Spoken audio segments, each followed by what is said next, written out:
女人明明是备受圣上怜悯的福昌县主，可死后却要被人挖出来给人配阴婚。然而就在婚礼即将举行的时候，不料这时女人竟猛地坐起，吓得参加婚礼的人立马就逃了出去。你们饶我安宁，挖我尸身，还想让我去服侍你们的死鬼儿子，不怕我半夜来找你们？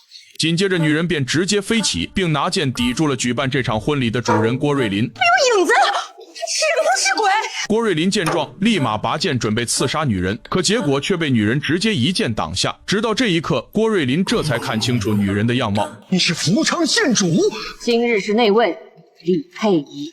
然而让李佩仪怎么都没想到的是，虽然她是备受圣上怜悯的福昌县主，但这位从三品的高官却根本就不怕她，因为他知道阴婚陋习罪不至死，所以即便闹到朝廷，对他也没什么威胁。如今能给早夭的儿子换一个更高贵的妻子，于是他当即便做了一个违背祖宗的决定。怎料李佩仪武功了得，居然很轻松就制服了冲过来的众人。郭瑞林见状本想逃之夭夭，却没想到这一幕被李佩仪看见，于是立马飞身过去，直接将其拦住。然而就在他以为掌控局面的时候，却不料身体竟发生了意外。原来李佩仪为了能破获这起案件，不惜服用了避息丹来假死，可由于醒来后多次剧烈运气抵挡对方的攻击，所以导致他气血受损，功力大减。而郭瑞林眼看李佩仪已经没有了反抗的力气，于是便一不做二不休，竟直接让人将李佩仪绑上棺材板。死人下葬有何乐趣？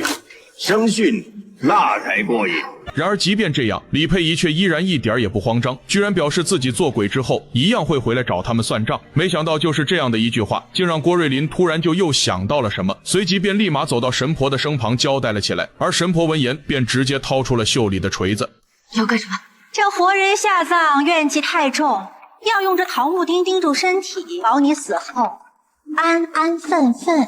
就这样，在神婆的操作下，李佩仪也很快就被放进棺材。随着郭瑞林的一声令下，手下人立马盖棺，将其活埋。然而就在郭瑞林终于为儿子找到了良妻而感到欣慰的时候，不料下一秒，被活埋的郭瑞林竟直接出现在了他们的面前。我们又见面。原来这一切都是李佩仪的计中计，因为他知道仅凭阴婚根本就扳不倒郭瑞林这个三品大员，所以便故意露出破绽，诱导郭瑞林犯下谋害朝廷县主的大罪。然而一波刚平，一波又起。上元佳节，在15公主和亲的宴会上，一只着火的药叉从天而降，还没等众人反应过来，舞台上的15公主就葬身火海。李佩仪视若亲妹的公主惨死，她强忍悲痛接手了此案，势必要找出谋害公主的真凶。然而经过排查，唯一的嫌疑人居然是太史局官员萧怀瑾。可面对李佩仪的盘问，他不但没有显露一丝慌张，而且还给出了破案的关键线索。于是李佩仪在将其收监后，循着他的提示找去，果然很快他就发现了凶手留下的机关。原来凶手是利用蜡烛燃烧的时间差，远程操控风筝撞向的舞台，但经过仔细的研究，他们发现这却只是一个障眼法，因为真正导致大爆炸的是舞台下方的火药，而这些火药都由一套引信同时点燃。与此同时，被收监的萧怀瑾竟让狱卒给李佩仪送来了线索，刚好跟他们的发现完全一致，不禁让李佩仪觉得萧怀瑾绝非凡人，于是立马让皇上传来口语，让萧怀瑾跟自己一同侦破此案。虽然很快他们就通过线索找到了凶手的帮凶，但等找到此人时，却发现对方的尸体都已经凉了。不过好在另一边的萧怀瑾通过追查火药的线索，很快就锁定了凶手是一个身高6尺、身材矫健的男人。由于案发后李佩仪便封锁了所有的出入口，所以他断定这人肯定还在这附近，于是便立马调遣官兵，准备开始逐户排查。然而让他万万没想到的是，此时一个更深的阴谋正在前方等待着他们。当萧怀瑾推开房门准备进去检查时，结果就有一把剑抵住了他的脖子。